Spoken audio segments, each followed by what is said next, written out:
नमस्कार दोस्तों शायद आपने सुना भी होगा कि वृंदावन में एक ऐसे संत रहते हैं जिनकी दोनों किडनियां पिछले कई वर्षों से खराब हैं, जो पीले वस्त्र धारण करते हैं और लोगों के हर स्तर के प्रश्नों के उत्तर एकांत वार्ता के माध्यम से देते हैं।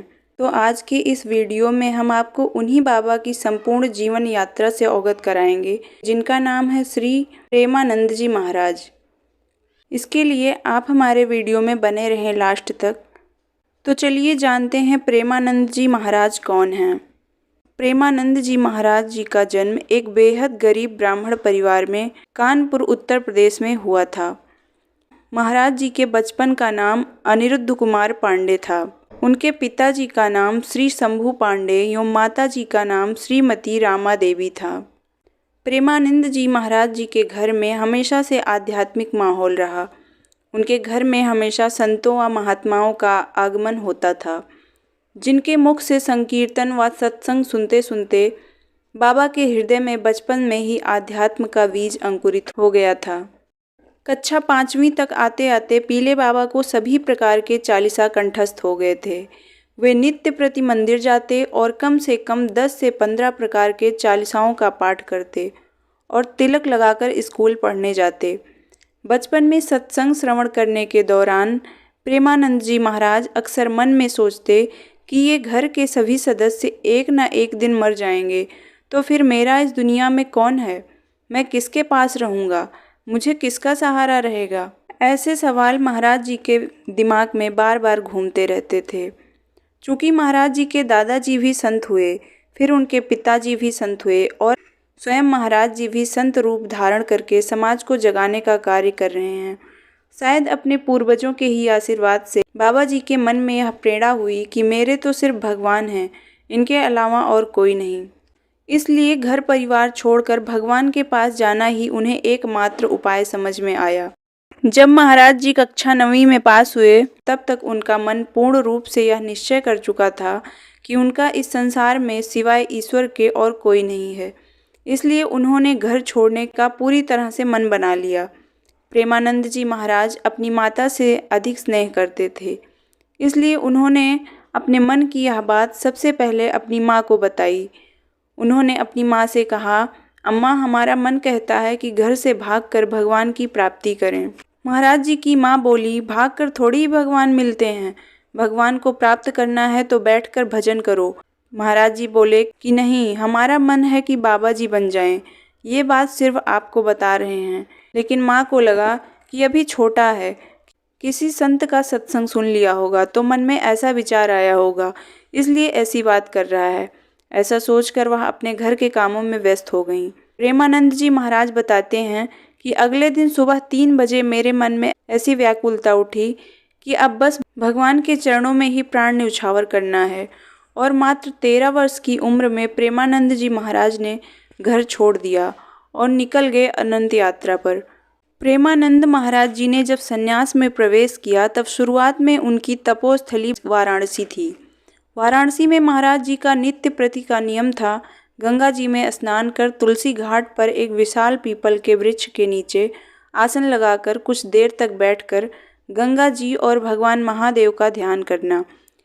उसके बाद भिखारियों की लाइन में बैठकर भीख मांगना, और वह भी दिन में केवल एक बार 10 से 15 मिनट तक के लिए। यदि इतने समय में आकर कोई भिक्षा दे गया तो ठीक, नहीं तो गंगा जल पीकर भगवान का ध्यान करते हुए उठकर चल दिए 24 घंटे के एकांतवास के लिए। इस प्रकार की दिनचर्या में प्रेमानंद जी महाराज को कई दिन तक बिना भोजन के ही मात्र गंगा जल पीकर ही रहना पड़ता। और ऐसे में यदि कोई रोटी खाते हुए दिख जाए तो महाराज जी सोचते, यह कितना भाग्यशाली है जो इसे रोटी खाने को मिल रही है। अपने शुरुआती दौर में ऐसे ही कई कठिन परिस्थितियों का सामना करना पड़ा। एक दिन प्रेमानंद जी महाराज ध्यान में बैठे हुए थे कि अचानक से उनके मन में भगवान महादेव की कृपा से प्रेरणा हुई कि वृंदावन का नाम तो सुना है पर कभी गए नहीं हैं। यह वृंदावन कैसा होगा, इसकी महिमा तो बहुत सुनी है। महाराज जी पर भी शायद भगवान भोलेनाथ की कुछ ऐसी कृपा करने वाले थे कि अचानक से श्री धाम वृंदावन की प्रेरणा महाराज जी के मन में हुई। महाराज जी ने मन ही मन वृंदावन के बारे में विचार किया और यह सोचते हुए वहाँ से उठकर चल दिए कि जो भी हो, जैसा भी हो देखा जाएगा, और जाकर नित्य प्रति की तरह भिक्षा के लिए बैठे और फिर वहाँ से अपने एकांतवास के लिए निकल गए। प्रेमानंद जी महाराज अगले दिन फिर अपने नित्य के नियमानुसार तुलसी घाट पर बैठे हुए थे। तभी एक अपरिचित संत उनके पास आए और बोले कि भाई जी, श्री हनुमान प्रसाद जी का अंध विश्वविद्यालय जो काशी में स्थित है, उसमें श्री राम शर्माचार्य जी द्वारा एक धार्मिक आयोजन का प्रबंध किया गया है, जिसमें दिन में श्री चैतन्य लीला एवं रात्रि में रास लीला का मंचन होना है। चलो महात्मा, हम दोनों लीला का दर्शन करने चलते हैं। महाराज जी ने कभी रास लीला तो देखी नहीं थी। हाँ, गांव में होने वाली रामलीला जरूर देखी थी। इसलिए मन में सोचा कि जैसे गांव में एक रात के लिए रामलीला का मंचन होता है, वैसे ही रासलीला होती होगी। महाराज जी का स्वभाव था हमेशा एकांत में रहना और एकांत वास करना। इसलिए उन्होंने उन बाबा जी से कह दिया कि आप जाइए, मुझे आवश्यकता नहीं है। तो वे बाबा जी फिर बोले, अरे महात्मा, श्रीधाम वृंदावन से कलाकार आए हुए हैं और यह लीला पूरे 1 महीने तक चलेगी। चलो चलकर दर्शन करके आते हैं, बड़ा आनंद आएगा। महाराज जी फिर बोले कि आपको दर्शन करने जाना है तो आप जाइए, मुझे इसकी आवश्यकता नहीं है, मैं अपने में मस्त हूँ, आप मुझे क्यों छेड़ रहे हैं। पर बाबा जी कहाँ मानने वाले थे। फिर बोले, अरे महात्मा, बस एक बार मेरी बात मान लो, सिर्फ एक बार मेरे कहने पर चलो, फिर मैं दोबारा नहीं कहूँगा। महाराज जी ने सोचा कि ये बाबा जी इतना हठ क्यों कर रहे हैं, शायद इसमें महादेव जी की कोई इच्छा होगी। ऐसा सोचकर और उन बाबा जी की बात रखने के लिए महाराज जी उन बाबा जी के साथ लीला देखने चले गए। दिन का समय था और चैतन्य लीला का मंचन हो रहा था। महाराज जी ने लीला देखी तो बड़ा आनंद आया। चैतन्य लीला देखकर महाराज जी को इतना आनंद आया कि शाम के समय बाबा जी को कहने की आवश्यकता ही नहीं पड़ी और रास लीला प्रारंभ होने के पहले ही महाराज जी वहाँ लीला देखने पहुँच गए। श्री चैतन्य लीला और रास लीला से महाराज जी इतने प्रभावित हुए कि 1 महीने तक उनका यही नियम बन गया। हर दिन महाराज जी लीला का दर्शन करने जाते और इस आनंद में कब 1 महीना बीत गया पता ही नहीं चला। जैसे ही लीला का समापन हुआ तब प्रेमानंद जी महाराज को ज्ञात हुआ कि अरे, लीला तो समाप्त हो गई, सारे कलाकार वापस वृंदावन जा रहे हैं, अब मेरा क्या होगा। यह सोचकर उनके मन में हाहाकार मच गया कि अब मैं क्या करूँगा, मेरा क्या होगा, अब मैं जीऊँगा कैसे, मुझे तो अब वृंदावन जाना है। महाराज जी सोचने लगे कि ये सब कलाकार वापस वृंदावन जा रहे हैं तो वृंदावन में भी ये सब ऐसी लीलाओं का आयोजन करते रहते होंगे। ये कलाकार हैं तो ये हमेशा कहीं ना कहीं लीलाओं का मंचन करते रहते होंगे। अगर मैं इनके साथ लग जाऊं तो मुझे रोज़ लीला देखने को मिलती रहेगी। इसके बदले में मैं इनकी सेवा करता रहूँगा। मन में ऐसा भाव लेकर महाराज जी टीम के संचालक के पास पहुँचे और उन्हें साष्टांग दंडवत करके अपने मन के भाव उनसे प्रकट किए कि स्वामी जी, हम गरीब बाबा हैं, हमारे पास पैसे तो हैं नहीं, हम आपकी सेवा करेंगे और बदले में हमको रासलीला देखने को मिलेगी, हमें अपने पास रख लो। संचालक महोदय बड़े ही विनम्र भाव से बोले कि अरे नहीं बाबा, ऐसा तो संभव नहीं है, ऐसा कैसे हो सकता है। तब महाराज जी बोले कि स्वामी जी, हम सिर्फ रासलीला देखना चाहते हैं और कुछ नहीं। तब संचालक महोदय फिर बोले कि बाबा, तू बस एक बार वृंदावन आ जा, फिर बिहारी जी तुझे छोड़ेंगे नहीं। प्रेमानंद जी महाराज कहते हैं कि इस एक वाक्य ने मेरा जीवन बदल कर रख दिया। मैं इस वाक्य को गुरु मंत्र मानता हूँ और उन संचालक महोदय को अपना गुरु। बस इसके बाद उनके मन में एक ही लगन लग गई कि मुझे वृंदावन जाना है, मुझे वृंदावन जाना है, मुझे वृंदावन जाना है। 1 महीने की लीला का दर्शन करने के बाद महाराज जी फिर अपने पुराने नियम के अनुसार गंगा जी में स्नान कर तुलसी घाट पर बैठकर ध्यान करने लगे और भिक्षा के लिए बैठकर एकांतवास के लिए निकल जाने वाला उनका क्रम फिर से शुरू हो गया। लेकिन इस दिनचर्या में एक नई बात जुड़ गई और वह यह कि मुझे वृंदावन जाना है, मुझे वृंदावन जाना है। यह क्रम कुछ ही दिन तक चला। ज़्यादा दिन नहीं बीते थे कि एक दिन महाराज जी प्रातःकाल तुलसी घाट पर ध्यान में बैठे हुए थे। उनके पास स्थित संकट मोचन हनुमान मंदिर के बाबा युगल किशोर जी प्रसाद लेकर महाराज जी के पास आए और बोले कि बाबा, लो प्रसाद ले लो। अब महाराज जी ठहरे एकांतवासी, उनका किसी से परिचय तो था नहीं और ऐसे किसी अपरिचित से खाने की कोई वस्तु लेना उन्होंने उचित नहीं समझा। इसलिए वे बोले कि क्यों ले लो। युगल किशोर जी बोले कि बाबा अंदर से प्रेरणा हुई है इसलिए। महाराज जी बोले कि हमारे लिए ही क्यों प्रेरणा हुई, इतने लोग बैठे हैं, किसी को भी दे दो, मुझे ही क्यों। तब बाबा युगल किशोर जी बोले कि नहीं नहीं बाबा, आपको देने के लिए ही प्रेरणा हुई है, संकट मोचन का प्रसाद है, ले लीजिए। जब महाराज जी को उनके व्यवहार से प्रतीत हुआ कि उनसे कोई खतरा नहीं है, कोई स्वार्थ नहीं है, इनका भाव निष्काम है, तब महाराज जी ने वह प्रसाद स्वीकार कर लिया। प्रसाद पाया और कमंडल से गंगा जल पिया। इसके बाद बाबा युगल किशोर जी से बोले कि बाबा चलो मेरी कुटिया। महाराज जी बोले कि नहीं नहीं, यह मेरा नियम है, मैं किसी गृहस्थ के दरवाजे नहीं जाता और ना ही उनके घर में प्रवेश करता हूँ, बस यहीं खुले आसमान के नीचे रहता हूँ और भजन करता हूँ, जो भिक्षा मिल जाती है वही पा लेता हूँ। तब युगल किशोर जी बोले कि बाबा मैं गृहस्थ नहीं हूँ, मैं भी बाबा जी ही हूँ। तब स्नेहवश महाराज जी उनकी कुटिया में गए, जहाँ युगल किशोर जी अपने हाथ से दाल रोटी बनाकर महाराज जी को खिलाया। इससे महाराज जी के पेट की भूख तो शांत हो गई, लेकिन उस भूख का क्या जो उनके मन में लगी थी। चाहे कैसी भी परिस्थितियाँ क्यों न हो, महाराज जी के मन में एक बात हमेशा खटकती रहती, मुझे वृंदावन जाना है, मैं वृंदावन कैसे जा पाऊँ। युगल किशोर जी उन्हें भले मनुष्य प्रतीत हो रहे थे, इसलिए उनसे रहा नहीं गया और वे तुरंत कह उठे, क्या आप मुझे वृंदावन पहुंचा सकते हैं। तब यह तो भगवान की लीला ही है कि मानो युगल किशोर जी इस प्रश्न के लिए तैयार बैठे थे। प्रश्न सुनते ही वे झट से बोले कि हाँ बाबा पहुंचा सकता हूँ, बताइए आपको कब जाना है। महाराज जी बोले कि हम तो तैयार बैठे ही हैं, जब आप व्यवस्था करा दो। युगल किशोर जी बोले कि ठीक है, कल ही तैयारी कर लीजिए, कल ही आपको वृंदावन ले चलूंगा। इतना सुनते ही महाराज जी के आनंद का ठिकाना नहीं रहा, उनका रोम रोम रोमांचित हो उठा, मन प्रसन्न हो गया कि कल वृंदावन जाना है, कल वृंदावन जाना है। उस समय कोई डायरेक्ट ट्रेन बनारस से मथुरा के लिए नहीं थी, तो महाराज जी युगल किशोर जी के साथ चित्रकूट आ गए, जहाँ दोनों लोग 3-4 दिन रहे और फिर चित्रकूट से युगल किशोर जी ने मथुरा जाने वाली रेलगाड़ी में महाराज जी को बैठा दिया।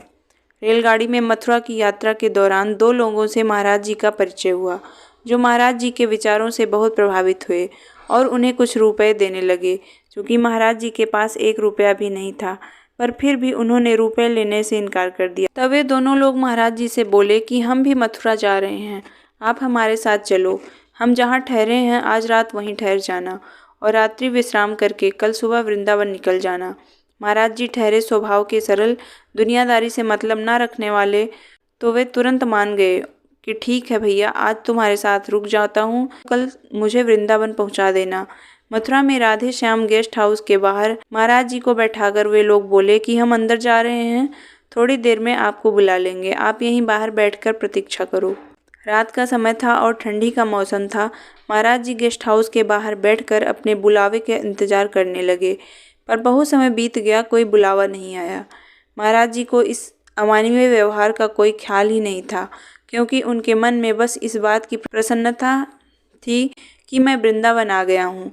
इन्हीं विचारों में खोए हुए प्रेमानंद जी महाराज राधे श्याम गेस्ट हाउस के बाहर बैठे हुए उस समय रात्रि के 11 बजे लगभग समय हो रहा था। तभी एक सज्जन आए और बोले, बाबा जय श्री कृष्ण, कैसे बैठे हो। तो महाराज जी ने सारी कहानी उन सज्जन को बताई। वे सज्जन महाराज जी को अपने घर ले गए, उन्हें भरपेट स्वादिष्ट भोजन कराया और रात्रि विश्राम कराया। अगले दिन सुबह होते ही महाराज जी सबसे पहले पहुँचे यमुना जी। एकादशी का दिन था।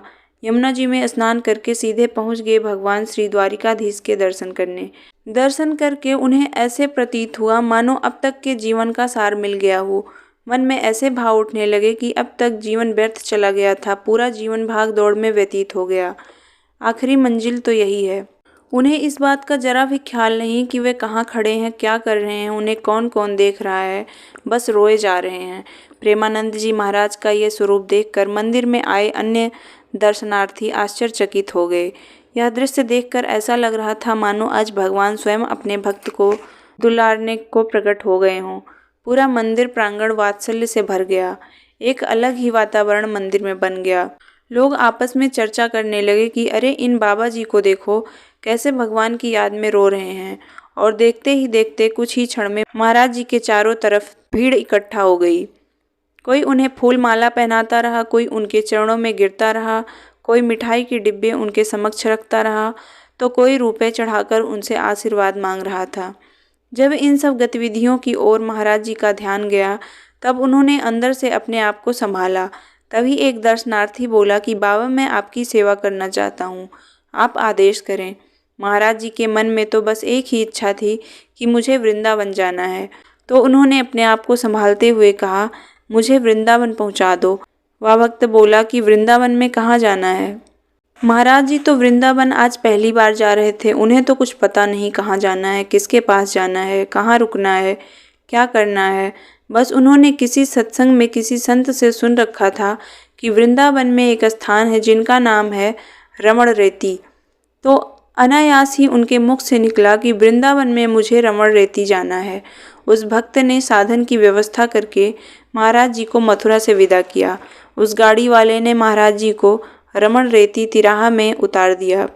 प्रेमानंद जी महाराज इसे अपना सौभाग्य मानते हैं कि मेरा वृंदावन में प्रवेश हुआ तो एकादशी के दिन। अब एकादशी का दिन था।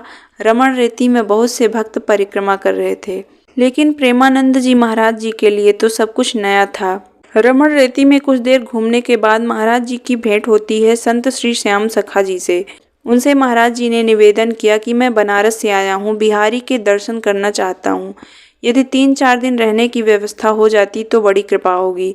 संत श्री श्याम सखा जी बड़े स्नेहपूर्वक महाराज जी को संत श्री जगदानंद जी के आश्रम में ले आए, जहाँ महाराज जी ने अपनी पूरी यात्रा के बारे में बताया।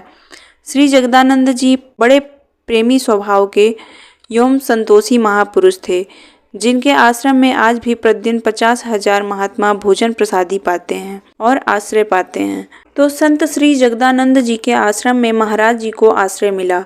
महाराज जी ने वृंदावन वास एवं ब्रजमंडल दर्शन का खूब आनंद लिया। जगदानंद जी और महाराज जी दोनों आपस में बड़ा स्नेही संबंध हो गया। परंतु प्रेमानंद जी महाराज एकांतवासी थे। एकांत में वास करना उनका सहज स्वभाव था। इसलिए यहाँ आश्रम की व्यवस्थाएं, भीड़ भाड़, भक्तों का आना जाना आदि क्रियाकलापों से उन्हें ऐसा आभास हुआ कि उनका एकांत प्रभावित हो रहा है। इसलिए महाराज जी पुनः बनारस वापस लौट गए। पर मथुरा से बनारस की जो यात्रा थी, इस यात्रा के दौरान उन्हें एक अजब सी बेचैनी महसूस हुई। उन्हें लगा कि शायद यात्रा की थकान के कारण यह बेचैनी हो रही होगी। कुछ दिन बाद बनारस में रहे। अपने वही पुराने नियमानुसार गंगा स्नान, तुलसी घाट, भिक्षा और एकांतवास, पर यह बेचैनी समाप्त नहीं हो रही थी, क्योंकि यह बेचैनी तो श्रीधाम वृंदावन के छूट जाने से पैदा हुई थी। तो वह खत्म कैसे होती जब तक वृंदावन का बास न मिल जाए। खैर, महाराज जी इस बात को जल्दी ही समझ गए और बिना देर किए फिर वृंदावन में वहीं रमण रेती के आश्रम में आ गए। तब कहीं जाकर वह बेचैनी समाप्त हुई। महाराज प्रेमानंद जी वृंदावन आए तो पूरी तरह से अपरिचित थे। उनका नित्य प्रति का नियम था वृंदावन की परिक्रमा करना, बाके बिहारी के दर्शन करना। महाराज जी एक दिन परिक्रमा कर रहे थे, जहाँ एक सखी एक पद का गायन कर रही थी, जिसकी तरफ अनायास ही महाराज जी का ध्यान चला गया और वे बड़ी आतुरता के साथ उस सखी के भावों को श्रवण करने लगे। पद गायन पूर्ण होने के बाद महाराज जी ने उस सखी से निवेदन किया कि मुझे इसका मतलब बताइए। तब सखी बोली, अगर आप इस पद का भाव समझना चाहते हैं तो इसके लिए आपको श्री राधा वल्लभ संप्रदाय से जुड़ना चाहिए। इसके बाद प्रेमानंद जी महाराज सीधे पहुंच गए पूज्य श्री हित मोहित मराल जी गोस्वामी, जो प्रेमानंद जी के गुरु जी हैं, उनकी शरण में, जिन्होंने महाराज जी को बड़े स्नेहपूर्वक शरणागत मंत्र के साथ श्री राधा वल्लभ संप्रदाय में दीक्षा दी। कुछ समय पश्चात पूज्य श्री गोस्वामी जी के मार्गदर्शन में ही महाराज जी को अपने वर्तमान गुरु पूज्य श्री हित गोविंद शरण जी महाराज का सानिध्य प्राप्त हुआ। ऐसे दिव्य संतों के आशीर्वाद, स्नेह व अनुग्रह के कारण एवं वृंदावन धाम की अपार महिमा के कारण महाराज जी जल्द ही बिहारिणी जी के चरणों में अटूट श्रद्धा विकसित करते हुए सखी भाव में लीन रहने लगे। चलिए अब हम बात करते हैं प्रेमानंद जी महाराज जी की किडनी के बारे में। शायद आपको यह जानकारी होगी कि महाराज जी की दोनों किडनियां 10-15 वर्षों से काम नहीं कर रही हैं, पर आज हम आपको पूरा सच बताने जा रहे हैं, जिसे जानकर आप वाकई हैरान हो जाएंगे। महाराज जी को पॉलिस्टिक किडनी रोग है जिसे संक्षिप्त में पीकेडी कहा जाता है। यह बीमारी माता पिता से संतान में जीन्स के जरिए आती है। इस बीमारी में किडनी के ऊपर गांठें बन जाती हैं जो छोटे आकार से लेकर बड़े आकार तक हो सकती हैं और इनकी संख्या लाखों में हो सकती है। अगर इनका सही समय पर उपचार न किया जाए तो इसे किडनी का आकार सामान्य से बड़ा होने लगता है, जिससे किडनी खराब हो सकती है और कभी कभी किडनी फटने का भी खतरा रहता है। यह रोग भले ही संतान को उसके माता पिता के जीन्स द्वारा मिलता है, लेकिन इसके लक्षण 30 से 35 वर्ष की उम्र के बाद ही दिखाई देते हैं। प्रेमानंद महाराज जी बताते हैं कि जब मेरी आयु 35 वर्ष के लगभग हुई तो उस समय तक मेरे पेट में बहुत ज़्यादा पीड़ा बढ़ गई थी, जिस कारण मैं रामकृष्ण मिशन में जांच कराने गया तो डॉक्टर मुझसे बोले कि बाबा, मरीज की बीमारी के बारे में हम उसके परिवार वालों को बताते हैं, मरीज को कभी नहीं बताते। पर बाबा, तुम अकेले आए हो, तुम्हारे परिवार में कोई नहीं है। बाबा जी हो, भजन करते हो, इसलिए हम तुम्हें ही बता देते हैं। तुम्हारी दोनों किडनियाँ आधे से ज़्यादा खराब हो चुकी हैं और कुछ ही सालों में पूरी तरह से खराब हो जाएंगी। तुम्हारे पास 2 से 3 साल का समय है और ज़्यादा से ज़्यादा 4 से 5 साल, इससे अधिक नहीं। अब कुछ नहीं हो सकता। तब मैंने सोचा शायद यही भगवान की मर्जी हो, मुझे इसमें क्या। मैंने जाने की तैयारी कर ली। जितना समय है मस्ती से भजन करेंगे, फिर जो होगा देखा जाएगा। लेकिन भगवान की कृपा से उनकी दोनों किडनियाँ खराब होते हुए भी वो पूरी तरह से स्वस्थ हैं और अपने भक्ति भाव में लगे हुए जगत का कल्याण कर रहे हैं। दोस्तों, ये वीडियो कैसी लगी हमें कमेंट बॉक्स में ज़रूर बताएं। लास्ट तक पूरा वीडियो देखने के लिए धन्यवाद।